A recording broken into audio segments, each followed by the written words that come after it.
Georgia a lot of credit because when you're down 17 with 7 minutes to go in most games, it's very difficult to come back from those types of deficits. And you got to give them credit for staying focused in who they were. And obviously, we fell apart during that stretch, making poor decisions,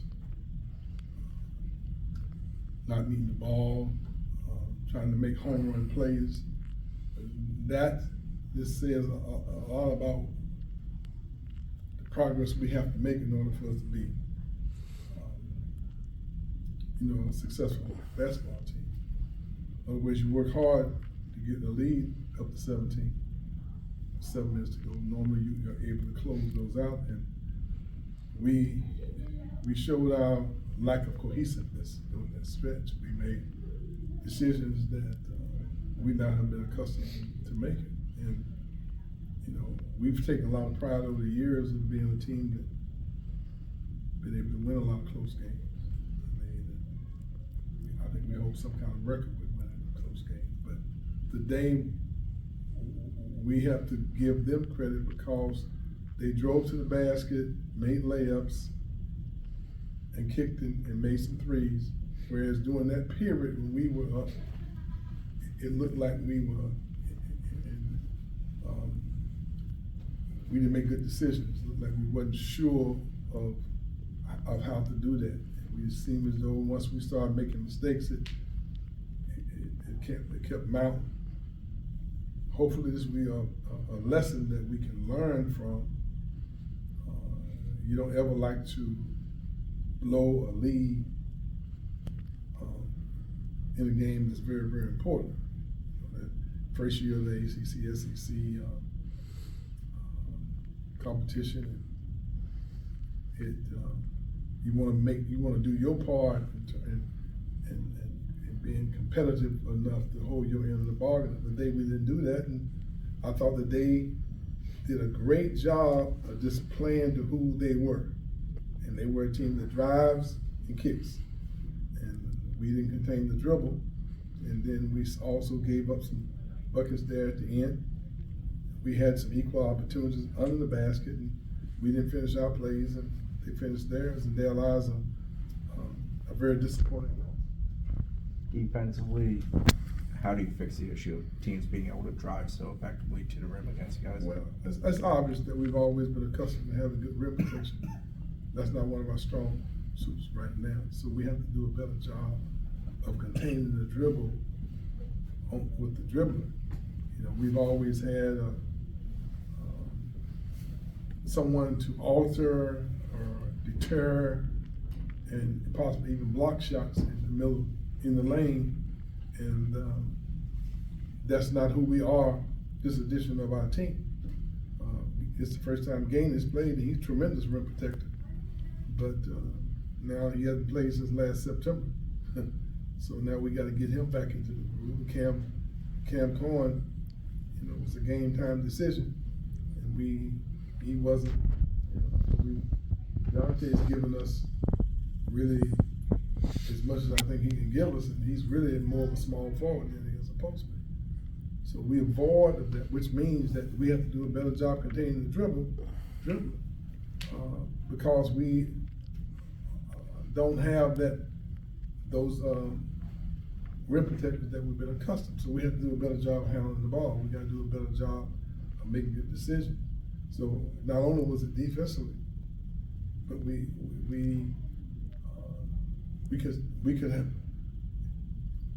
I thought we faltered equally as ineffective on the offensive end.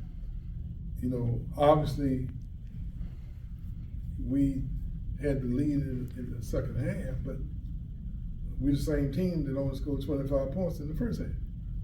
And I think we were much more capable of executing better offensively and defensively, but we didn't. We came out and had that stretch.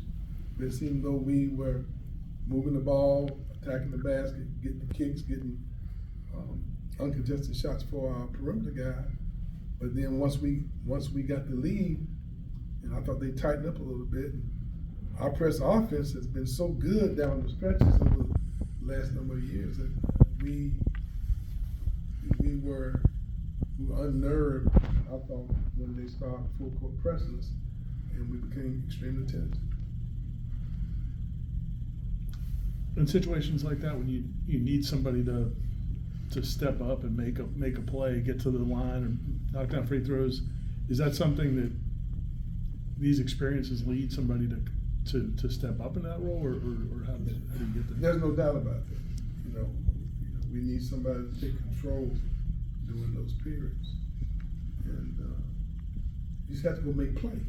I mean, you make plays on the court, and you guys have been around here long enough. Y'all seen that happen time and time again. You get two guys in foul trouble, and two guys trying to come off injuries, and guys a little unsure of themselves. And there lies a very disappointing loss. Now, the main thing for us, we just gotta learn from this. We can have a pity party all we want to, and we got about 25 more games to play. And you're capable of winning them, and you're capable of losing them. And so we have to grow from this and mature from it, and hopefully gather the information to help us mature and not allow this to happen to us again. We got a tough road to go. I mean, we're still trying to find ourselves. I mean, I told you guys over and over that I'm still not comfortable with where we are. I'm still trying to figure out how to utilize my rotation. I'm still trying to get to the point where we're consistent enough so we know who to depend on in certain situations. I think Gainey's going to be fine. Corn has been really playing well for us. Limited practices, and so they're still in a growing period. That means that someone else has to step up. That means someone else has to hold the fort down until we get all the full sum of all our parts working together in order for us to be successful. I mean, even down the stretch, I thought we made plays because we have certain skill level, but I was not ever really comfortable with our ball movement, our ball reversal, the rhythm of our ball screens, and guys rolling to the front of the rim, and like that. I thought we had a couple plays in there where we executed very well, but we were not consistent with it for the whole game. And I'd say we're just a team that's in the process of growing and developing. And that's not making any excuses. The bottom line is we fell apart during the critical part of the game, and they turned it up, and there lies a loss at any level that we're playing, any school that we're playing, because that's the nature of the quality of what the teams that we're going to be playing. And if we're not ready to play the full 40 minutes, well, that can happen to you very easily, like it did to us today. After Darren had the stretch he had, it seemed like pretty much every time he's touching the ball the rest of the game, they were doubling him, trying to get the ball out of his hands. What is the teaching lesson there for everyone else around Darren and how to? Well, okay, if they are playing him that close, that opens up a whole lane for you to drive.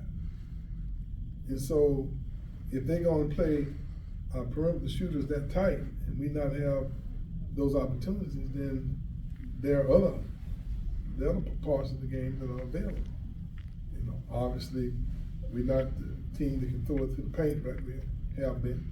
So now we have to score other ways by attacking off the dribble, get to the foul line, drawing foul, and finishing at the rim, or causing people to help, and then you get your kicks. But we were inconsistent with that. That has not been one of our strengths. And hopefully, it can start being one of our strengths here, making those kind of good decisions. The game's on the line.